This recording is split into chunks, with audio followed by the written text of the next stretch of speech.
So hey everyone, I hope you guys are doing absolutely fine. और नहीं कर रहे हो तो करने लग जाओ, काफ़ी ज़्यादा ज़रूरी है। ठीक है, आज की इस वीडियो को हम एक कोट से शुरू करेंगे, विच इज़, ये चाणक्य का एक कोट है, सॉर्ट ऑफ कोट है, एग्जैक्ट कोट नहीं है बट सॉर्ट ऑफ कोट है, which is the more you know about them the less they know about you, and it is the most powerful move you can play in your life. किसी भी angle में अगर तुम बहुत ज़्यादा powerful portray होना चाहते हो अपनी लाइफ में, या फिर एक्चुअली इन्फ्लुएंशियल बनना चाहते हो, या फिर एक बहुत ही अथॉरिटेटिव फिगर अपनी लाइफ में मेंटेन करना चाहते हो, this is the most important thing that you have to do, which is being mysterious. क्योंकि मैं तुमको एक बहुत ही बेसिक सा एग्जांपल देता हूँ, इस फ्रेज को तुम थोड़ा समझने का ट्राई करना। The more you know about them the less they know about you. ठीक है, एंड इसका मतलब क्या होता है, अगर तुम किसी और के बारे में बहुत अच्छे से जानते हो, तुम सामने वाले के बारे में जानते हो, यार ये टैक्टिक्स ये यूज़ कर सकता है, इसके ये लाइन्स हैं, इसके ये एनिमीज़ हैं, इसकी ये स्ट्रैटेजीज़ है, इसके ये प्रोपोगंडाज ये चलाता है कभी कभी, या फिर इसका थिंकिंग पैटर्न ऐसा है, वो इस हिसाब से सोचता है।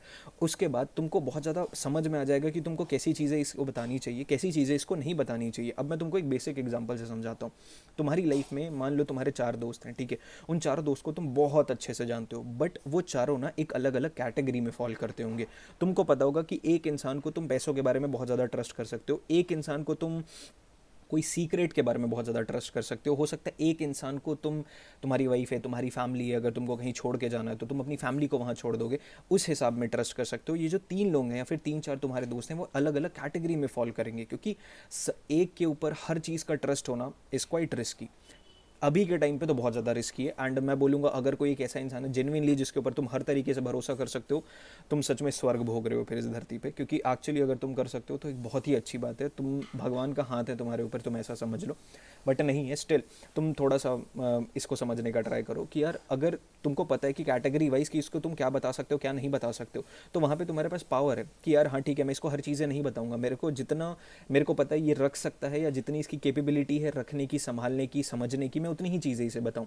और जब तुम्हें ये पता चल जाता है तो पावर पे वहाँ पे तुम रहते हो, अथॉरिटी पे तुम रहते हो, क्योंकि you are very well aware of a game. अगर तुम एक गेम से बहुत ज़्यादा भाई, मतलब अगर मान लो तुम सट्टे वगैरह खेलते हो, ठीक है, एकदम प्रोफेशनल सट्टेबाज के तो पास जब तुम जाना, ठीक है, वो बहुत हिसाब से एंड कैलकुलेटेड रिस्क लेता है, ठीक है, वो कभी कंप्लीटली नहीं डूबता। क्योंकि अगर तुम टॉप गैम्बलर्स के बारे में थोड़ा पढ़ोगे, या फिर टॉप गैम्बलर्स के बारे में जो हिस्ट्री में हुए हैं, वो बहुत कैलकुलेटेडली चलते थे। वो किस्मत से तो अमीर हुए ही हुए, बट वो बहुत कैलकुलेटेड चलते थे कि यार इसमें ऐसे मूव लगाना है, 3 बार हार रहा हूँ तो तीनों बार डबल करना है या नहीं करना है, मेरे को अगले बेट पे एवरेज में 10 बार में एक बार जीतता हूँ, तो एक्चुअली 9 बार मेरे पास डबल करने के पैसे हैं या फिर नहीं है, कि 10वें बार में जब वो डबल वापस आए तो मैं पूरा पैसा रिकवर कर लूँ।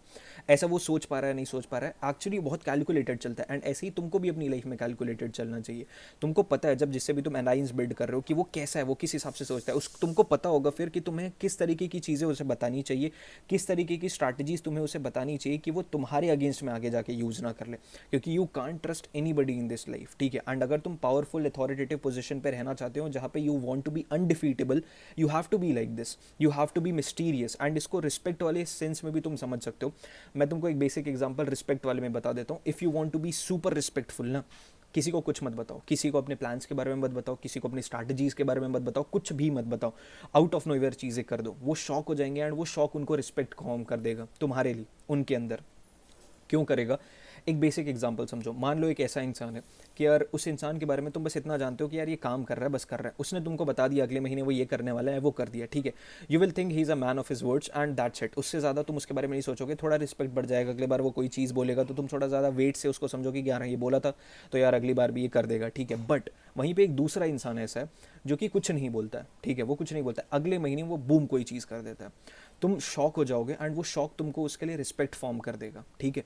क्यों कर देगा? क्योंकि तुमको नहीं पता था कि ये इंसान, अरे ये कर दिया यार, बाप रे भाई, ये इंसान तो ताबड़ तोड़ी है एकदम, मतलब तुम ऐसा सोचने लग जाओगे। इस वजह से सिर्फ मिस्टीरियस रहना तुमको पावर नहीं देता है, तुमको एक्चुअली रिस्पेक्ट भी बहुत ज़्यादा अर्न करके देता है। क्योंकि लोग फिर सोचेंगे यार ये इंसान तो कभी भी कुछ भी कर सकता है, इससे थोड़ा मेंटेन करके रखते हैं, बाउंड्रीज मेंटेन करके रखते हैं, थोड़ा अलाइन से बिल्ड करके रखना इस इंसान के साथ अच्छा है। क्या पता अगले महीने कुछ ऐसा कर दे, अपने काम आ जाए, किसी और के काम आ जाए, अपने क्लोज वंस के काम आ जाए।